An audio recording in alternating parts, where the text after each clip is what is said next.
বলেছিলাম প্রয়োজনে আরেকটা গণঅভ্যুত্থান এই শহর থেকে দিব।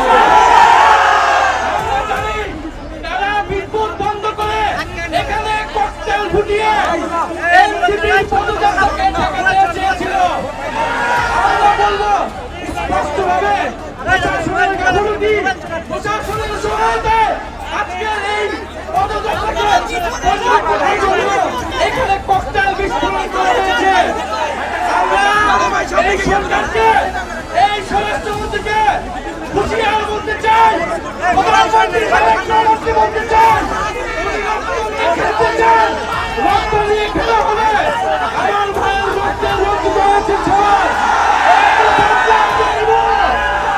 তারেক রহমানকে জবাব দিতে হবে, কেন সে নিরাপত্তা নিশ্চিত করতে পারে নাই।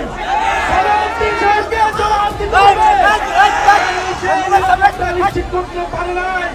আপনারা ককটেল ফুটান, গুলি চালান, বোমাবাজি করুন, এনসিপির জুলাই পদযাত্রা চলমান থাকবে। সারা বাংলাদেশে আনাচে কানাচে প্রত্যেকটা উপজেলায় আমরা জুলাই পদযাত্রা নিয়ে যাব, গণভোটের গণনায় বাস্তবায়ন করব, গণহত্যাকারীদের বিচার নিশ্চিত করব এবং সীমান্তের সুরক্ষা সহ তরুণদের কর্মসংস্থান সকল দাবি আমরা নিশ্চিত করব। আমরা হুঁশিয়ারি দিতে চাই, এই সবার যারা দায়িত্বরত রয়েছে, পুলিশ প্রশাসন, ডিসি, কেন বিদ্যুৎ অফ হয়ে গেল, কিভাবে ককটেল বিস্ফোরণ হলো, এইখানকার যে এমপি সে কি করে, সে কি নিরাপত্তা নিশ্চিত করেছে এলাকাবাসী, সেই আমাদের জীবন চলে রাজপথ থেকে আমাদেরকে সরাতে পারবে না। আজকে আমাদের এখান থেকে আমাদের কয়েকজন ভাই গুরুতর আহত হয়েছে। আমরা এর বিচার চাই।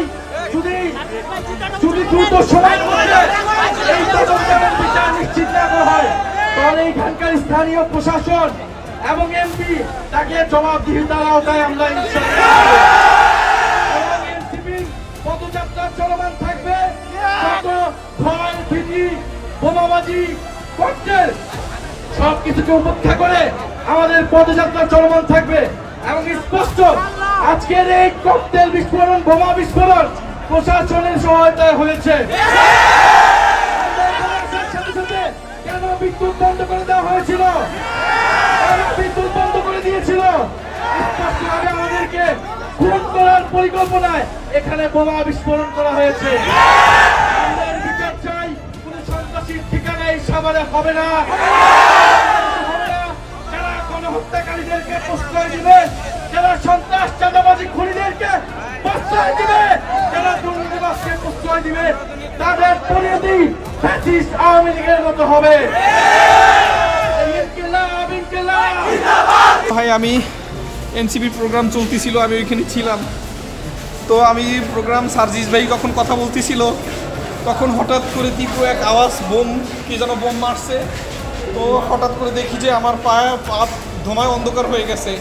আর যখন ধোঁয়ায় অন্ধকার হয়ে গেছে, এরপরে যখন আমি বাইরে খোঁড়াই হাঁটতে হাঁটতে আসলাম, তখন দেখি যে আমার পা ব্লাডিংয়ে একদম রক্তাক্ত হয়ে গেছে। এরপরে যখন আমি এক ভাইকে বললাম, তখন আমি অজ্ঞান হয়ে পড়ছি, তখন তারা আমাকে ধরে নিয়ে আসছে। অসুস্থ হয়ে পড়ছে। ওখানে কি হয়েছিল?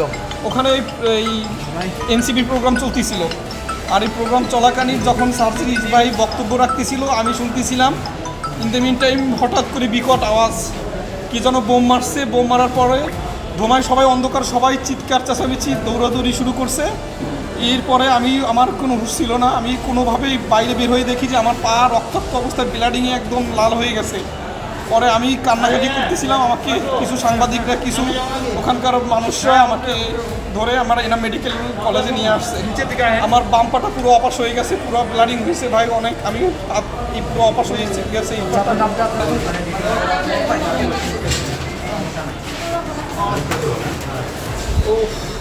ভাই আমার জন্য দোয়া করেন ভাই, আমার বাবা অপাস হয়ে গেছে, বাম সাইডটা আমি দাঁড়াইতে পারতেছি না ভাই। আমার